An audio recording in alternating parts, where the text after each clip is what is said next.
কেমন আছো বন্ধুরা সবাই? অনেকদিন পরে একটা ভিডিও আবার পোস্ট করছি। এই সেদিনকে বোনরা এসেছিলো, তো আমার বোনরা আসলে মোটামুটি আমরা ভাবি যে বিকেলবেলা কী টিফিন করব, কী খাবো। আর আমার ছেলে তো ঠিক নানা রকম এসব খেতে ভালোই বাসে। তো মানিকে একদিন মিল্কশেক করে খাওয়ায়, একদিন বানানা শেক করে খাওয়ায়। তো সেদিনকে গরমকালে তো এগুলো ভালো লাগে।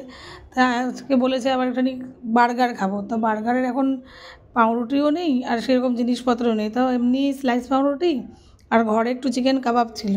তো চিকেন কাবাবগুলোকে গ্রেট করে নিয়ে আর তার মধ্যে তোমার মেয়োনিজ, সিজুয়ান সস আর হচ্ছে তোমার এখানে লঙ্কা কুচি সব দিয়ে ঠিক একেবারে ভালো করে, আর পেঁয়াজ তোমার স্লাইস করে, শসার স্লাইস করে এগুলো সব কেটে নিয়েছি।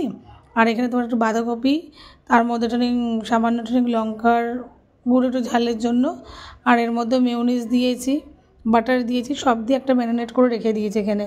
তো এইগুলো করে এই পাউরুটির মধ্যে মাখন দিয়ে, তো আমার ছেলেই বানালো নিজে নিজে মাখন দিয়ে, তার মধ্যে তোমার এখানে ওই ব্যাটারটা যেটা তোমার বানানো রয়েছে বাঁধাকপি দিয়ে ওটাও লাগালো, আর তার আগে চিকেনটা যেগুলো তোমার গ্রেট করা রয়েছে এইগুলোও করলো নিজে নিজে। তারপরে তো আমি আবার করছি, আর বাচ্চারাও দেখো সব কেমন উমড়ি খেয়ে পড়েছে, মানে কতক্ষণে এটা হলে আর খাবে। তারপরে এটা করার পরে তোমার ওই একটুখানি গরম একটু ফ্রাইং প্যানের মধ্যে একটু তার মধ্যে ক্যাপসিকাম আছে, তারপর তোমার সব দিয়ে ঠিয়ে ভালো করে মাখিয়ে আর একটু চিজ দিয়ে গোলমরিচ দিয়ে এটা ভালো করে আবার একটা পাউরুটি ওর উপরে দিয়ে একটু বাটার দিয়ে তোমার ফ্রাইং প্যানটার মধ্যে দিলেই ওটা একটু ভালো করে হালকা করে সেঁকে নিলে দেখতে তো ভালো লাগছেই, আর তার সঙ্গে খেতেও অসাধারণ লেগেছে একদম। তো চিজটাও একটু কম হয়ে গিয়েছিলো, এদিকে দোকানও বন্ধ ছিল সেদিনকে, মানডে ছিল বলে।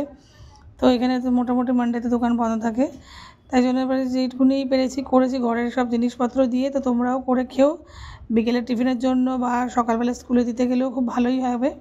বাট এটা একটু গরম গরম খেলেই বেশি ভালো লাগবে, একটু সস দিয়ে। তো আমার ছেলে তো খেয়ে বলছে মা দারুণ হয়েছে খেতে। তো আমরা করেছি, আমরাও খেয়েছি, আমাদের ভালো লেগেছে, তোমরাও খাও, ট্রাই করো। নেক্সট ভিডিওতে আবার দেখা হবে।